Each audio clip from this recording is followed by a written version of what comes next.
Welcome back everyone. इस video हम discuss करेंगे role of reproductive isolation in speciation. ठीक है, स्पेसिएशन हमने लास्ट वीडियो के अंदर डिस्कस कर लिया है कि कैसे स्पेसिएशन होता है, कैसे डिफरेंट नई स्पीसीज फॉर्म होती है, कौन कौन से टाइप्स होते हैं लाइक एलोपेट्रिक, पैरापेट्रिक, पेरीपेट्रिक एंड सिम्पेट्रिक। ठीक है, स्पेसिएशन हम लास्ट वीडियो के अंदर डिस्कस कर चुके हैं। वीडियो का लिंक आपको डिस्क्रिप्शन में मिल जाएगा और आई बटन के अंदर मिल जाएगा, वहाँ से आप वीडियो देख सकते हैं। वीडियो अगर पसंद आए तो अपने फ्रेंड्स के साथ शेयर करना, लाइक करना एंड चैनल को सब्सक्राइब कर लेना ताकि आपको ज़्यादा से ज़्यादा वीडियोस मिलती रहे। तो ये इवोल्यूशन की थर्ड वीडियो है, जिसके सबसे फर्स्ट वीडियो के अंदर हमने मैकेनिज्म ऑफ इवोल्यूशन डिस्कस किया था, सेकंड के अंदर स्पेसिएशन एंड थर्ड है इस स्पेसिएशन के अंदर रिप्रोडक्टिव आइसोलेशन का क्या रोल होता है। ठीक है, तो स्टार्ट करते हैं। Any factor which prevents the interbreeding, ठीक है, कोई भी फैक्टर हो गया जो कि इंटरब्रीडिंग को प्रिवेंट करेगा between even the related groups of living organism. जैसे कि एक स्पीसीज हो गई, उस स्पीसीज के जो मेंबर्स है इनके बीच में भी अगर रिप्रोडक्टिव आइसोलेशन या फिर इंटरब्रीडिंग कोई फैक्टर प्रिवेंट कर रहा है, ठीक है, कोई फैक्टर अगर इनके बीच में भी इंटरब्रीडिंग को प्रिवेंट कर रहा है एंड इसको बोला जाता है isolating mechanism while the phenomena of inability of living organism. And ये जो इस ऑर्गेनिज्म की जो इनएबिलिटी है इंटरब्रीड ना करने की is called reproductive isolation. And इसको क्या बोला जाता है? रिप्रोडक्टिव आइसोलेशन बोला जाता है। तो कोई भी फैक्टर जो कि इंटरब्रीडिंग को प्रिवेंट करेगा, इवन अगर वो स्पीसीज या फिर वो लिविंग ऑर्गेनिजम्स रिलेटेड ग्रुप के भी हैं तो भी, ठीक है, तो ये एक आइसोलेटिंग मैकेनिज्म होगा एंड इस फिनोमिना को बोला जाता है reproductive isolation. According to Mayr 1942 के अंदर इसने बोला था रिप्रोडक्टिव आइसोलेटिंग मैकेनिज्म, ठीक है, जो फैक्टर रिप्रोडक्शन को या फिर इंटरब्रीडिंग को प्रिवेंट करके रखेंगे। तो reproductive isolating mechanism are the biological property of individual. ये क्या है? किसी इंडिविजुअल की बायोलॉजिकल प्रॉपर्टीज हैं विच प्रिवेंट द इंटरब्रीडिंग, जो क्या करती हैं? इंटरब्रीडिंग को प्रिवेंट करती है ऑफ नेचुरल सिम्पेट्रिक पॉपुलेशन के अंदर। लाइक हमने सिम्पेट्रिक पॉपुलेशन लास्ट वीडियो के अंदर डिस्कस कर लिया है। तो सिंपेटिक पॉपुलेशन के अंदर क्या होता है? जो इसके विद इन ही एक पॉपुलेशन जो है वो सेपरेट हो जाती है या फिर हम बोल सकते हैं आइसोलेट हो जाती है या फिर नई स्पीसीज बन जाती है। तो इनके अंदर क्या है? नेचुरली ही इंटरब्रीडिंग क्या हो गई? यहाँ पे प्रिवेंट हो गई है। ठीक है, नेचुरली ही क्या हो गई? यहाँ पे प्रिवेंट हो गई है नेचुरली सिंपेट्रिक पॉपुलेशन के अंदर। तो ये जो फैक्टर्स थे यहाँ पे, जिन फैक्टर्स ने इन इंडिविजुअल्स के बीच में इंटरब्रीडिंग को प्रिवेंट किया है, उन फैक्टर्स को क्या बोला जाता है? रिप्रोडक्टिव आइसोलेटिंग मैकेनिज्म्स बोला जाता है। एंड ये क्या है? बायोलॉजिकल प्रॉपर्टी है उस इंडिविजुअल की। सिग्निफिकेंस क्या होता है रिप्रोडक्टिव आइसोलेशन का? It must because it maintains the distinctiveness of characters of different species।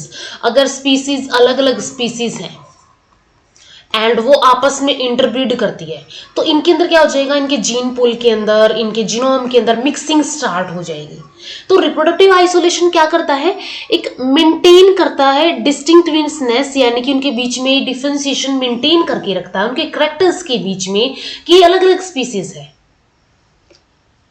It helps in accumulation of variations, and ये क्या करता है? वेरिएशंस की अक्यूमुलेशन में भी हेल्प करता है, लीडिंग टू स्पेसिएशन, जिसकी वजह से क्या होता है? स्पेसिएशन हो जाता है। In the absence of it, these variants may freely interbreed, leading to disappearance of difference between them। And अगर यहाँ पे कोई ऐसा रिप्रोडक्टिव आइसोलेशन का मैकेनिज्म डिसअपियर है या फिर एब्सेंट है तो उस कंडीशन में जो ये अलग अलग मेंबर्स है वो एक दूसरे के साथ क्या कर सकते हैं? रिप्रोडक्टिवली रिप्रोड्यूस कर सकते हैं या फिर इंटरब्रीडिंग कर सकते हैं। ठीक है, ये क्या कर सकते हैं? इंटरब्रीडिंग कर सकते हैं, जिसकी वजह से इनके अंदर जो डिफरेंसेस होंगे वो डिसअपियर हो जाएंगे कि ये सेपरेट स्पीसीज है, ये सेपरेट स्पीसीज है। ठीक है, वो कुछ और ही बना लेंगी। तो इसलिए ये एक तरह से इंपॉर्टेंट है एंड इसके अलावा it divides a population into सब पॉपुलेशन, एंड ये एक पॉपुलेशन को सब पॉपुलेशंस के अंदर डिवाइड कर देता है which will differ significantly from ancestral population, and ये सिग्निफिकेंटली उस पॉपुलेशन को उसकी एंसिस्ट्रल पॉपुलेशन से भी क्या करता है, अलग करता है. So reproductive isolation help in speciation. तो इन वेज के अंदर रिप्रोडक्टिव आइसोलेशन जो है वो स्पेशिएशन के अंदर हेल्प करता है. यानी रिप्रोडक्टिव आइसोलेशन यानी कि वो इंटरब्रीड नहीं कर पाएंगे, एंड इंटरब्रीड नहीं कर पाएंगे तो डिफरेंट स्पीसीज हो जाएंगे. डिफरेंट स्पीसीज का मीनिंग है उनके बीच में स्पेशिएशन हो गया है. तो ये सिग्निफिकेंस होती है रिप्रोडक्टिव आइसोलेशन के अंदर. फर्स्ट डिस्टिंग्विशनेस होती है करेक्टर्स की. सेकंड जो वेरिएशंस होती है या फिर हम बोल सकते हैं जो डिफरेंसेस है अलग अलग ग्रुप्स के अंदर, अलग अलग स्पीसीज के अंदर, वो वहाँ पे रहते हैं. एंड थर्डली यहाँ पे जो सब पॉपुलेशंस है एंसिस्ट्रल पॉपुलेशन से वो सिग्निफिकेंटली डिफर करती है रिप्रोडक्टिव आइसोलेशन की वजह से. एंड ऑटोमेटिकली ये क्या करवाता है, स्पेशिएशन करवाता है. आइसोलेटिंग मैकेनिज्म, जिन रिप्रोडक्टिव आइसोलेटिंग मैकेनिज्म्स की हम डिस्कस कर रहे हैं उसके अंदर प्री मेटिंग मैकेनिज्म होते हैं, पोस्ट मेटिंग मैकेनिज्म होते हैं.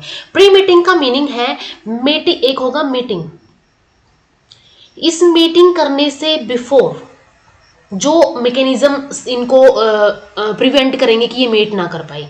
एंड पोस्ट मीटिंग का मीनिंग है मेटिंग के आफ्टर, मीटिंग के बाद जो मैकेनिज्म होंगे कि अब जो यहाँ पे नया इंडिविजुअल, नया ऑफस्प्रिंग बनेगा वो फर्टाइल ना हो या फिर उनके बीच में जो है वो एक तरह से जेनेटिकली सेपरेट ही रहेगा. ठीक है, तो ये दो टाइप के आइसोलेटिंग मैकेनिज्म है जिनको हम यहाँ पे डिस्कस करेंगे. तो first is the pre mating mechanism. They prevent the copulation and fusion of gametes. ये क्या करते हैं, copulation and fusion of gametes जो होती हैं इंटरस्पेसिफिक क्रॉसेस की उसको प्रिवेंट करके रखते हैं. अब यहाँ पे अगर हम समझें, एक वर्ड होता है इंट्रास्पेसिफिक. इंट्रास्पेसिफिक का मीनिंग है with in the species, within the species, and interspecific, inter means between the species. ठीक है, तो ये क्या करता है, जो कॉपुलेशन होती है एंड फ्यूजन होता है गैमीट्स का बिटवीन द स्पीसीज, उसको प्रिवेंट करके रखता है प्री मेटिंग मैकेनिज्म. अब डिफरेंट टाइप के प्री मेटिंग मैकेनिज्म होते हैं, वन बाय वन हम डिस्कस करेंगे. सबसे फर्स्ट है जियोग्राफिक आइसोलेशन. जियोग्राफिक आइसोलेशन के अंदर क्या होता है, इसके अंदर जो ऑर्गेनिज्म है सेपरेटेड बाय जियोग्राफिकल बैरियर. ठीक है, जियोग्राफिकल बैरियर्स के थ्रू सेपरेट किए जाएंगे. एंड जियोग्राफिकल बैरियर हो सकता है वाटर बॉडीज, माउंटेन्स, डेजर्ट्स, ये ऐसे टाइप के फिजिकल बैरियर्स यहाँ पे हो सकते हैं. Which prevents interbreeding between them, जो क्या करता है इनके बीच में इंटरब्रीडिंग को प्रिवेंट करता है. तो ये होता है geographical isolation. So the process like natural selection occurs independently on the both sides and leads to the formation of new species. यानी कि ये स्पीसीज थी, इसके बीच में यहाँ पे रिप्रोडक्टिव आइसोलेशन आ गया है. तो इस साइड के एंड इस साइड के दोनों साइड के जो इंडिविजुअल्स हैं वो इंडिपेंडेंटली क्या करेंगे, एक तरह से नेचुरल सिलेक्शन के अंदर होगा इंडिपेंडेंटली. यानी कि इस साइड इसके कैरेक्टर सेलेक्ट किए जाएंगे, ट्रेट सेलेक्ट किए जाएंगे, इस साइड इसके सेलेक्ट किए जाएंगे.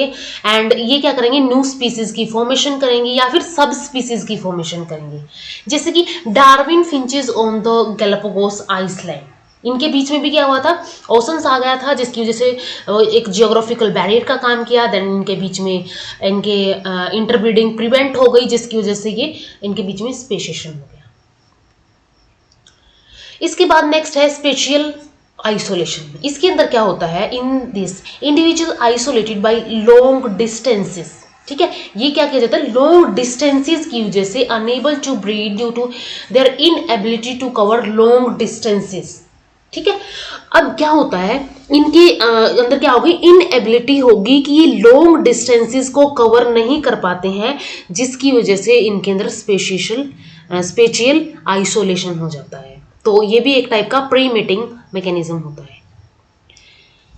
नेक्स्ट टाइप का प्री मेटिंग मैकेनिज्म है सीजनल और टेम्पोरल आइसोलेशन, यानी कि टाइम का आइसोलेशन. ठीक है, तो इसके अंदर क्या होगा, due to effect of factors like photoperiod, temperature, humidity, breeding season of the animal of one species is different from that of the other species. ठीक है। एक स्पीसीज से दूसरी स्पीसीज का जो ब्रीडिंग सीजन है, फोटो पीरियड है, जिस टाइम वो एक्टिवेट होती है, या फिर उसके रिप्रोडक्टिव ऑर्गन्स, जेनिटल ऑर्गन्स उस टाइम पे एक्टिवेट होते हैं, इस टेम्परेचर में एक्टिवेट होते हैं, इस ह्यूमिडिटी में एक्टिवेट होते हैं, तो ये इस इफेक्ट की वजह से, इस फैक्टर की वजह से भी इनके बीच में क्या हो जाता है, यहाँ पे इंटरब्रीडिंग नहीं हो पाती है, so that they are reproductively isolated, तो ये एक दूसरे से रिप्रोडक्टिवली आइसोलेट हो जाते हैं।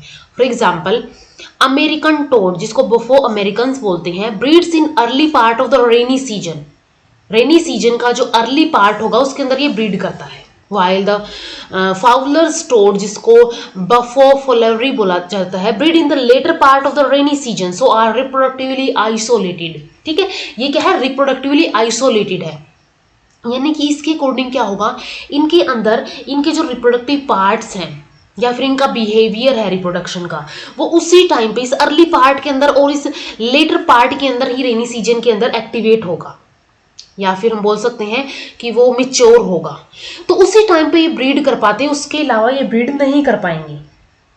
तो इस वजह से इनके अंदर क्या होता है, टेम्पोरल, सीजनल या फिर टाइम का हम बोल सकते हैं यहाँ पे आइसोलेशन होता है। नेक्स्ट है इकोलॉजिकल और हैबिटेट आइसोलेशन। ठीक है, इकोलॉजिकल और हैबिटेट आइसोलेशन, कि इनके अंदर हैबिटेट के अंदर आइसोलेशन हो गया है। मेटिंग इन एबिलिटी, इनके अंदर क्या होती है, मेटिंग इन एबिलिटी होती है between the organism of closely related species और subspecies occupying the same region but different habitats. Region same है, हैबिटेट डिफरेंट है, जिसकी वजह से इनके अंदर मेटिंग इन एबिलिटी आ जाती है। ये स्पीसीज भी हो सकती है, ये सब स्पीसीज भी हो सकती है। Like two species of Rana, जो कि फ्रॉग की स्पीसीज है, राना ग्रालियो जिसको पिग फ्रॉग बोलते हैं, राना एरियोलेटा जिसको गोफलर फ्रॉग बोलते हैं, लिव इन डिफरेंट हैबिटेट्स। ये दोनों अलग अलग डिफरेंट हैबिटेट्स के अंदर रहते हैं, so the two species show ecological isolation. तो ये दो स्पीसीज हैबिटेट आइसोलेशन और इकोलॉजिकल आइसोलेशन शो करती हैं। Next one is the ethological isolation. Ethological isolation के अंदर क्या होगा, reproductive isolation due to difference in courtship और सेक्सुअल बिहेवियर पैटर्न। इनका जो कोर्टशिप बिहेवियर होता है, इनका जो सेक्सुअल बिहेवियर पैटर्न होता है, उसके अंदर क्या होगा, आइसोलेशन या फिर डिफरेंस होगा दो स्पीसीज के बीच में, between the members of closely related species. जैसे कि males of the different species of sticklebacks have different mode of nest building and courtship dancing behaviour. इनके अंदर क्या होता है, courtship, dancing behaviour, nest building, ये अलग अलग होती है डिफरेंट स्पीसीज के अंदर स्टिकलबैक की, जिसकी वजह से इनके अंदर क्या होता है, रिप्रोडक्टिव आइसोलेशन हो जाता है, जिसकी वजह से ये दो नई स्पीसीज बन जाती हैं। Next one is the physiological isolation.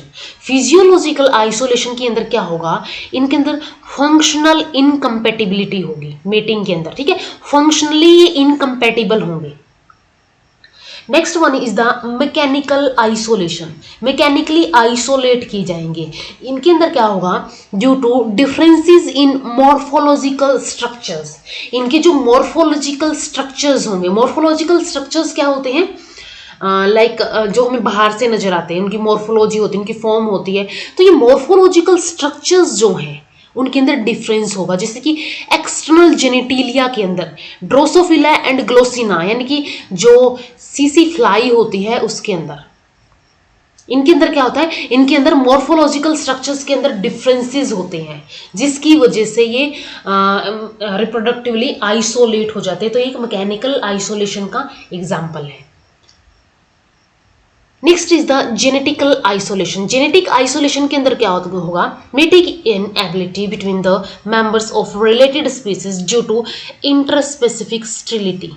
किसकी वजह से होगा, इंटरस्पेसिफिक स्टेरिलिटी है इनकी वजह से, ड्यू टू क्रोमोसोमल इनकम्पेटिबिलिटी। ठीक है, इनके जो क्रोमोसोम्स की कंपेटिबिलिटी है वो यहाँ पे कंपेटिबल नहीं है, वो इनकम्पेटिबल है, जिसकी वजह से यहाँ पे इंटरस्पेसिफिक स्टेरिलिटी हो जाती है। इसको बोलते हैं जेनेटिकल आइसोलेशन। ठीक है, तो डिफरेंट टाइप की आइसोलेशंस हो गई, प्री मेटिंग आइसोलेशन। इसके बाद नेक्स्ट है पोस्ट मेटिंग आइसोलेशन, यानी कि कैसे भी समहाउ वहां पे ब्रीडिंग हो गई है डिफरेंट स्पीसीज के अंदर, जो कि उनको प्रिवेंट करना था, यानी कि इंटरब्रीड नहीं करना था, उनके बीच में इंटरब्रीडिंग हो गई है। अब ये जो पोस्ट मीटिंग मैकेनिज्म होंगे ये वर्क करेंगे it is the if the efficient pre mating mechanism fail. ठीक है, प्री मेटिंग मैकेनिज्म फेल हो जाता है, यानी कि उनके अंदर इंटरब्रीडिंग हो जाती है, then the post mating mechanism prevent hybrid formation.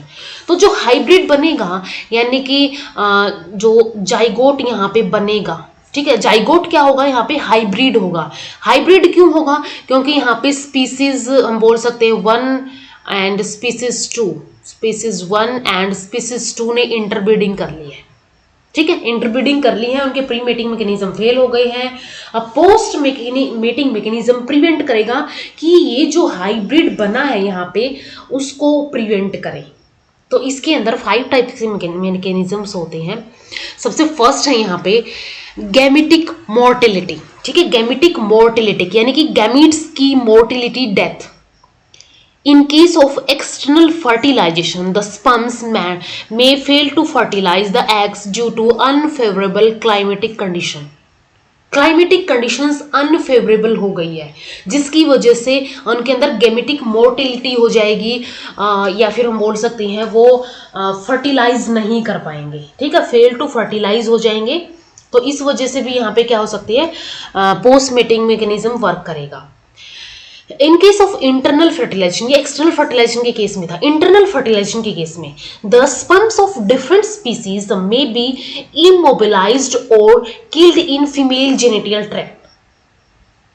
अब इंटरनल फर्टिलाइजेशन के अंदर क्या होगा, स्पर्म्स तो आ गई है फीमेल जेनिटल ट्रैक्ट के अंदर, लेकिन या तो वो इमोबिलाइज्ड हो गई है या तो वो किल्ड कर दी गई है फीमेल जेनिटल ट्रैक्ट के अंदर। ठीक है, समहाउ मेटिंग हो गई है, गैमीट्स जो है वो लाइक फीमेल के अंदर जेनिटल ट्रैक्ट के अंदर चले गए हैं। तो यहाँ पे क्या किया जाएंगे, पोस्ट मेटिंग मैकेनिज्म्स के थ्रू यहाँ पे या तो उन गैमीट्स को किल कर दिया जाएगा या फिर उनको इमोबिलाइज कर दिया जाएगा। तो ये भी एक गैमेटिक मोर्टिलिटी होती है, यानी कि पोस्ट मेटिंग मैकेनिज्म होता है। इसके बाद देख सकते हैं zygotic mortality. It result death in the zygote, death of the zygote, यानी कि अब समहाउ वहां पे फर्टिलाइजेशन हो गई है। ठीक है, फर्टिलाइजेशन हो गई है। इस अब क्या होगा जाइगोटिक के अंदर कि जाइगोट की डेथ हो जाए, जैसे कि सिप एंड गोट के केस में होता है। ठीक है, जाइगोट की डेथ हो जाए तो उसको जाइगोटिक मोर्टिलिटी बोलेंगे। नेक्स्ट टाइप का है हाइब्रिड इनवाइबिलिटी, यानी हाइब्रिड बन गया है लेकिन वो इनवाइबल है, वो स्ट्राइल है, वो फर्टाइल नहीं है। In this, hybrid zygotes fail to develop as embryo formed by interspecific crosses abort during development. ठीक है, ये डेवलपमेंट के ड्यूरिंग क्या कर दिया जाएगा, अबॉर्ट कर दिया जाएगा। Zygote fail to develop as the embryo form by interspecific crosses. ठीक है, अब यहाँ पे फर्टिलाइजेशन भी हो गई है, फर्टिलाइजेशन के बाद यहाँ पे जाइगोट बन गया है एंड इसके बाद एम्ब्रियो बनेगा। ठीक है, तो यहाँ पे ये जो इंटरस्पेसिफिक क्रॉस हुआ है, इन बीच में फर्टिलाइजेशन हुई है एंड जो जाइगोट हुआ है वो क्या हो जाएगा, यहाँ पे फेल हो जाएगा, वो एम्ब्रियो के अंदर डिवेल्प नहीं होगा। ठीक है, वो एम्ब्रियो के अंदर डिवेल्प नहीं होगा। For example hybrids between the Rana pipiens and Rana sylvatica in frog species के बीच में do not survive beyond the early gastrula stages. इनके अंदर फर्टिलाइजेशन तो हो जाती है, जाइगोट बन जाएगा, लेकिन वो जाइगोट अर्ली गैस्ट्रोला स्टेज के बाद वो सर्वाइव नहीं कर पाएगा। ठीक है, तो ये होता है हाइब्रिड इनवाइबिलिटी। इसके बाद आता है हाइब्रिड स्टेरिलिटी, यानी कि हाइब्रिड बन गया है लेकिन वो स्ट्राइल है।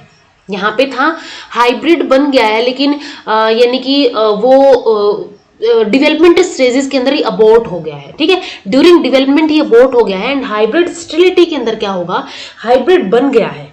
ठीक है, हाइब्रिड बन गया है, डेवलपमेंट हो गई है in the organism, hybrids are sterile. अब यहाँ पे जो हाइब्रिड बनेगा वो स्ट्राइल बनेगा। क्यों स्ट्राइल बनेगा, incompatibility of the chromosomes, chromosomes की इनकम्पेटिबिलिटी होगी।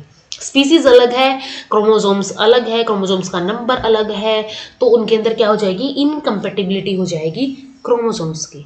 फॉर एग्जाम्पल जैसे कि म्यूल बनता है, इसके अंदर क्या होता है 2n63 होता है, produced by crosses between mail S, जिसके अंदर 2n66 होता है। तो आ गया ना डिफरेंस यहाँ पे। एंड मेर के अंदर क्या होगा 2n60 होता है। एंड हिनी के अंदर produced by crosses between she ass and जो मेल हॉर्स होता है, इनके बीच में भी क्या होता है अलग अलग होता है। तो इस वजह से इनके अंदर इनकम्पेटिबिलिटी होती है क्रोमोसोम्स की, तो ये हाइब्रिड स्टेरिलिटी कॉज करते हैं। There are a number of examples where interspecific crosses may produce fertile interspecific hybrids in captivity, यानी कि लैब कंडीशंस के अंदर फर्टाइल इंटरस्पेसिफिक हाइब्रिड प्रोड्यूस किए जा सकते हैं, लेकिन नेचुरल के अंदर नहीं किए जाएंगे, नेचुरल कंडीशन के अंदर नहीं होंगे। As no reproductive barrier has been developed between these species even after their long isolation from each other, ठीक है। तो इसमें क्या किया जाता है कैपिटिविटी के अंदर लैब कंडीशंस के अंदर फर्टाइल इंटरस्पेसिफिक हाइब्रिड्स बन सकते हैं। कुछ एग्जांपल्स है लाइक फर्टाइल टाइगन्स, ठीक है, फर्टाइल टाइगन्स बनता है, एक हाइब्रिड बनता है बिटवीन अफ्रीकन लोइनस, ठीक है, अफ्रीकन लोइनस के बीच में Panthera leo and Asian tigers के बीच में इनकी पैंथेरा टिग्रिस, ठीक है। यहाँ पे क्या है जो है लोइनस एंड टाइगर्स के बीच में हाइब्रिड बनेगा जिसको बोलते हैं fertile tigon, but do not breed in nature due to different geographical distribution, लेकिन इनके बीच में ज्योग्राफिकल डिस्ट्रीब्यूशन आ जाता है, ज्योग्राफिकल आइसोलेशन आ जाता है, जिसकी वजह से ये नेचर के अंदर इंटरब्रीड नहीं कर पाते हैं। Second one is the fertile hybrid between Mallard duck यानी कि एनस बेस्कस एंड पिनटेल डक यानी कि एनस एक्यूटा, इनके बीच में भी क्या होता है फर्टाइल हाइब्रिड बनते, but do not breed in nature due to different mating and nesting behaviour. इनका मेटिंग एंड नेस्टिंग बिहेवियर अलग अलग है, इस वजह से ये क्या की जाती है नेचर के अंदर, नेचुरल कंडीशंस के अंदर ये एक तरह से हम बोल सकते हैं कि ये मेटिंग नहीं करते हैं। नेक्स्ट है fertile hybrids between polar bear and Alaskan brown bear, but do not breed in nature due to different habitats, यानी कि इनके अंदर इकोलॉजिकल आइसोलेशन आ गया है। This shows that reproductive isolation is not a universal phenomena, ठीक है। Reproductive isolation एक यूनिवर्सल फिनोमिना नहीं है, ज्योग्राफिकल डिस्ट्रीब्यूशन हो गया, मेटिंग एंड नेस्टिंग बिहेवियर हो गया, इकोलॉजिकल आइसोलेशन हो गया, ये भी क्या करते हैं नेचर के अंदर एग्जिस्ट करते हैं, जिसकी वजह से यहाँ पे मेटिंग नहीं होती है, या फिर हम बोल सकते हैं इंटरस्पेसिफिक मेटिंग नहीं होती है। इसके बाद हाइब्रिड ब्रेकडाउन, हाइब्रिड ब्रेकडाउन के अंदर क्या होता है कुछ केसेस के अंदर hybrids are fertile but progeny is weak, abnormal और स्ट्राइल, लेकिन जो प्रोजेनी बनेगी वो एबनॉर्मल बनेगी एंड स्ट्राइल बनेगी। This phenomena is called hybrid breakdown, जैसे कि इंटरस्पेसिफिक हाइब्रिड्स ऑफ कॉटन यानी कि गोसिपियम की जो स्पीसीज होती है इसके बीच में इंटरस्पेसिफिक हाइब्रिड्स बनते हैं, तो ये हाइब्रिड ब्रेकडाउन का ही एग्जांपल्स है।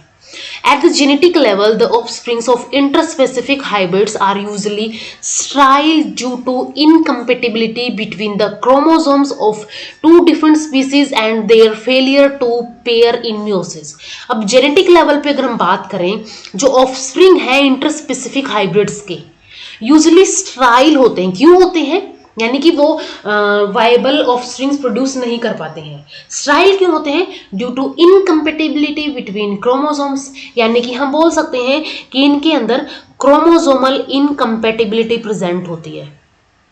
इनकम्पेटिबिलिटी, ठीक है, इनके बीच में क्या होगी? क्रोमोसोमल इनकम्पेटिबिलिटी होगी डिफरेंट स्पीसीज के बीच में and their failures to pair in meiosis.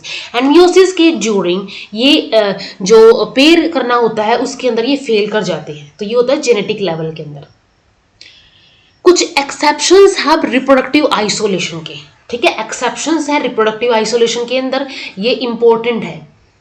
तो इसके अंदर अगर हम देखें, there are several examples to prove that the members of two different species may interbreed under captivity और लैबोरेटरी कंडीशंस, ठीक है। लैब और कैपिटिविटी के अंदर ये क्या कर सकते हैं, डिफरेंट स्पीसीज हैं वो इंटरब्रीड कर सकती है। कुछ एग्जाम्पल्स है like this shows that reproductive isolation is not a universal phenomena, ये एक यूनिवर्सल फिनोमिना नहीं है। तो लाइक एग्जाम्पल्स की बात करें, male donkey and female horse के बीच में म्यूल बनता है, and female donkey male horse के बीच में हिनी फॉर्म होता है, bull frog and leopard frog के बीच में भी हाइब्रिड होता है, बनता है, लॉइन एंड टिग्रस के बीच में लाइगर्स बनते हैं, टाइगर एंड लोइनस के बीच में टाइगन्स बनते हैं। एंड इसके अलावा कुछ ऐसे हैं नेचर के अंदर नहीं कर पाते हैं, ठीक है, नेचर के अंदर नहीं कर पाते हैं, यानी कि वो नेचर के अंदर ब्रीडिंग नहीं, इंटरब्रीडिंग नहीं कर पाते, लेकिन वो कैपिटिविटी के अंदर कर लेते हैं, यानी कि कैपिटिविटी और लेबोरेटरी कंडीशन के अंदर वो कर लेते हैं। इसमें एग्जांपल फर्स्ट है पोलर बियर्स होगी एंड अलास्कन ब्राउन बियर हो गया, एंड इसके अलावा प्लेटीफिश एंड स्वॉर्ड टेल फिश हो गई। ये क्या कर सकती है, कैपिटिविटी के अंदर जो है एक तरह से इंटरब्रीड कर सकती है। तो ये डिफरेंट डिफरेंट टाइप के यहाँ पे रिप्रोडक्टिव आइसोलेशंस के एक्सेप्शंस होंगे, यानी कि रिप्रोडक्टिव आइसोलेशन एक यूनिवर्सल फिनोमिना नहीं है, ठीक है। डिफरेंट डिफरेंट टाइप के और भी मैकेनिज्म वर्क करते हैं, एंड इसके अलावा एक्सेप्शंस भी होते हैं जिसके थ्रू डिफरेंट डिफरेंट टाइप के स्टाइल ऑफ स्प्रिंग्स प्रोड्यूस होते हैं। कुछ नेचर के अंदर होते हैं एंड कुछ कैपिटिविटी और लैब कंडीशंस के अंदर होते हैं। तो ये डिफरेंट डिफरेंट टाइप के रिप्रोडक्टिव मैकेनिज्म थे, जिसके अंदर हमने डिस्कस कर लिया कि प्री मेटिंग कौन से थे, pre mating and post mating mechanism कौन से थे, ठीक है। Pre mating and post mating mechanism हमने डिस्कस कर लिया है। इनके एग्जाम्पल्स बहुत इंपॉर्टेंट है, ठीक है, एग्जाम्पल्स बहुत इंपॉर्टेंट है। अगर एग्जाम में एग्जाम्पल्स लिखोगे पेपर के ड्यूरिंग, तो ये काफ़ी एक तरह से ये बोल सकते हैं कि मार्क स्कोरिंग रहेगा। तो इस वीडियो में इतना ही। नेक्स्ट वीडियो में हम इवोल्यूशन का नेक्स्ट टॉपिक डिस्कस करेंगे। तो अगर वीडियो पसंद आए तो लाइक करना, अपने फ्रेंड्स के साथ भी शेयर करना, एंड चैनल को सब्सक्राइब कर लेना। एंड 1 by 1 वीडियोस में हम पूरा इवोल्यूशन जो है वो कवर करेंगे, अलग अलग जो डिफरेंट डिफरेंट टाइप के टॉपिक्स हैं वो कवर करेंगे यहाँ पे। Thank you so much.